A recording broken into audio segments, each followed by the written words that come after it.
మనందరికీ తెలిసిన విషయమే.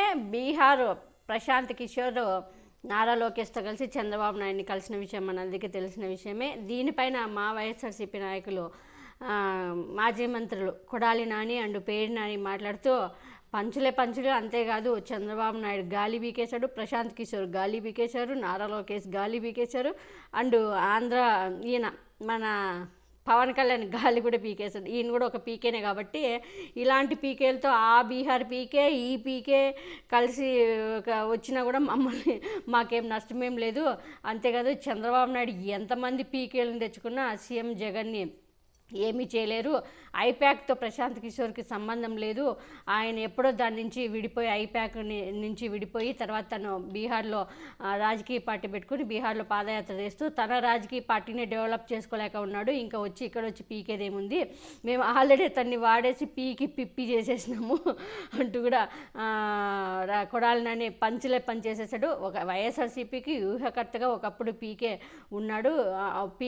అప్పుడు ఉన్నప్పుడేమో బీహారోడు ఏదేదో అంటే చాలా బూతులతో విమర్శించిన చంద్రబాబు నాయుడు ఇప్పుడు చేస్తున్నది ఏంటి, ఇప్పుడు మరి అదే బీహారు ప్రశాంత్ కిషోరే గతి అయిపోయాడు మీకు అంటూ కూడా కొడాలని విమర్శించారు. అంతేకాకుండా 2014 ఎలక్షన్లోనే మేము ప్రశాంత్ కిషోర్ని మేము వాడేసాము, బుర్రలో గుజ్జంతా ప్రశాంత్ కిషోర్లో ఉండే బుర్రలో ఉండే గుజ్జంతా మేము వాడేసినాము, ఇంకేం లేదు, నువ్వు ఆ పీకేని ఈ పీకేల్ని మీరంతా తెచ్చుకున్నా కూడా ఈ పప్పు కానీ తెచ్చుకున్నా మాకేం నష్టం లేదు, జగన్ని పీకేది ఏం లేదు మీరు అంటూ కూడా కొడాలని విమర్శించారు.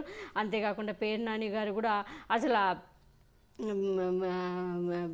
ఈయన మాలాంటి మాకు అసలు ప్రశాంత్ కిషోర్ ఒకప్పుడు మాకు పనిచేస్తాడు, ఇప్పుడు పని చేయడం లేదు, తను ఇప్పుడు అసలు ఐప్యాక్కి తనకు సంబంధమే లేదంటూ కూడా పేరు నాని గారు విమర్శించారు. అంతేగాని ఒకప్పుడు బీహార్ రోడ్డు అది ఇది తిట్టడం, మళ్ళీ అదే ప్రశాంత్ కిషోర్ 40 ఏళ్ళు ఎక్స్పీరియన్స్, 40 ఏళ్ళు రాజకీయ నాయకుడు, మాట చెప్పే మైక్ తీసుకుంటే నన్ను మించినోడు ఎవడు లేడు, నాకన్నా రాజకీయ నాయకుడు నాకన్నా వ్యూహకర్త ఎవడు లేరు అని ఒకప్పుడు విమర్శించిన మీకు వ్యూహకర్తలు అవసరమేమో మాకు అవసరం లేదు, మా నాన్నే పెద్ద వ్యూహకర్త అని ఒకప్పుడు పప్పు నారా లోకేష్ చెప్పిన మాటలు కూడా పేరు నాని గుర్తు చేశారు. మీకు కాబట్టి మీరు ఎలాంటి ఎంతమంది పీకేలను తెచ్చుకున్నా మాకు కూడా నష్టం లేదని పేరు నాని కూడా విమర్శించారు. వినండి కొడాలి నాని పేరు నాని ఏం మాట్లాడారో.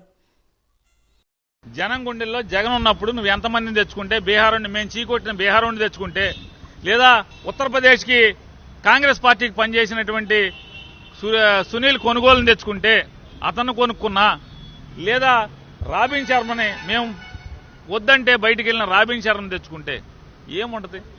జనం గుండెల్లో జగన్ ఉన్నాడు. నువ్వు ఎన్ని పిల్లి మొక్కలు వేసినా, మేము చీకొట్టి బయటికి దోసిన ఎంతమంది తెచ్చుకున్నా నీ దగ్గర డబ్బు ఉంది, పాపపు సొమ్ము ఉంది కాబట్టి డబ్బులు ఇచ్చి 1కి 10 మంది కన్సల్టెంట్ని పెట్టుకోగలవు, లేదా పొత్తుదారులను తెచ్చుకోగలవు, భాగస్వామ్యాలను తెచ్చుకోగలవు తప్పితే జనం ఓట్లు తెచ్చుకోవడం అనేది జరగని పని అని చెప్పినది చంద్రబాబు గారికి హితవు పలుకుతున్నాం.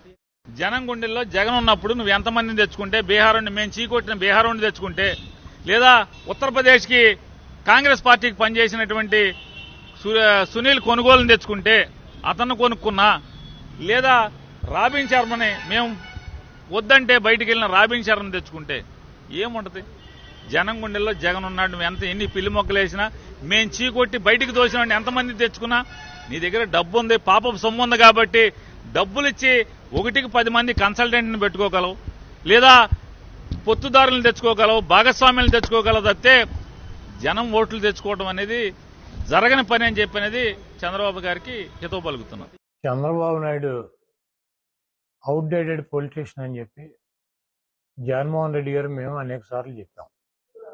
నిన్న చంద్రబాబు నాయుడు పీకేతో సమావేశం అయిందని చెప్పి ప్రశాంత్ కిషోర్ వచ్చాడు, భూమి బద్దలైపోద్ది, ప్రశాంత్ కిషోర్ చంద్రబాబు కలిశారు, 3 గంటలు రూమ్లో కూర్చున్నారు ఇద్దరు, మధ్యలో లోకేష్ లోపలికి బయటికి వెళ్ళి వస్తున్నాడని చెప్పి ఏబిఎన్ రాధాకృష్ణ, ఈటీవీ, మన TV5 బిఆర్ నాయుడు గారు వీళ్ళందరూ కూడా నిన్న సాయంత్రం నుంచి వెనక ముందుకి టీవీలు పగలగొట్టేశారు.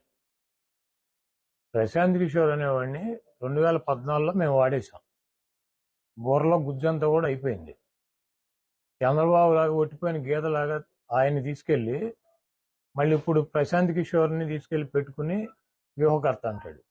మేము యువకర్తగా పెట్టుకున్నప్పుడేమో ఆడేవాడు బీహార్ నుంచి వచ్చాడు తమ్ముళ్ళు అన్న ఏం పీకుతాడు, మనకన్నా గొప్ప వాళ్ళు ఎవడన్నా ఈ ప్రపంచంలో ఉన్నారో తమ్ముళ్ళు అని చెప్పి ప్రశాంత్ కిషోర్ గురించి మాట్లాడాడు. ఇదే రాధాకృష్ణ, ఇదే రామోజీరావు, ఇదే బిఆర్ నాయుడు ఏం చెప్పారు? చంద్రబాబు నాయుడు బాబాయ్ని చంపడానికి ప్రశాంత్ కిషోర్ ప్లాన్ చేసి ప్రజలను రెచ్చగొట్టి గెలిచాడు. కోడికత్తితో జగన్మోహన్ రెడ్డి గారు పొడిపించుకున్నాడు. వీటన్నిటికి కూడా ప్రశాంత్ కిషోరే ఉన్నాడు అన్నాడు. ఇప్పుడు చంద్రబాబు నాయుడు పేక్కోంచుకుంటాడా, లేకపోతే లోకేష్ తండ్రిని చంపుతాడా ప్రశాంత్ కిషోర్ ఆధ్వర్యంలో? ఇవన్నీ కూడా వాళ్ళకే తెలవాలి. అవుట్డేటెడ్ పొలిటీషియన్ అనమాట. అయిపోయినప్పుడు 2019లో వాడేసింది తీసుకొచ్చి ఇప్పుడు 2024లో వాడదాం అనుకుంటున్నాడు. ఈరోజు ప్రశాంత్ కిషోర్ మమతా బెనర్జీ మాట్లాడమంటే చంద్రబాబుని ఇండియా కూటమిలో చేరమని చెప్పి అడగటానికి చర్చలు జరపడానికి వచ్చారు. చంద్రబాబు నాయుడు ఒక పక్కన పవన్ కళ్యాణ్ని పెట్టి, ఒక పీకేని పెట్టి బీజేపీతో చర్చలు జరుపుతున్నాడు. ఇంకో పీకేని పెట్టి అటు ఇండియా కూటమి మమతా బెనర్జీ కాంగ్రెస్తో చర్చలు జరుపుతున్నాడు. చంద్రబాబు నాయుడికి రెండు కళ్ళ సిద్ధాంతం. ఎవడు అధికారంలోకి వస్తాడు చంద్రబాబుకి అర్థం కావట్లా. కేంద్రంలో బీజేపీ వస్తుందా కాంగ్రెస్ వస్తుందా ఎవడొస్తాడు అన్నది కన్ఫ్యూజన్లో ఉన్నాడు. కాబట్టి వీళ్ళు కాకపోతే వాళ్ళు కాకపోతే వీళ్ళు ఇతర పీకేలను పెట్టుకున్నాడు. ఒక పీకేనేమో బీజేపీతో మాట్లాడుతూ ఉంటాడు, ఇంకో పీకేనేమో కాంగ్రెస్ ఇండియా కూటమితో మాట్లాడుతూ ఉంటాడు. ఇవన్నీ కూడా ప్రజలు గమనిస్తున్నారు. చంద్రబాబు నాయుడు ఏ పీకేని పెట్టుకున్నా జగన్మోహన్ రెడ్డికి ఇంటికి కూడా పీకేది ఏమి ఉండదు.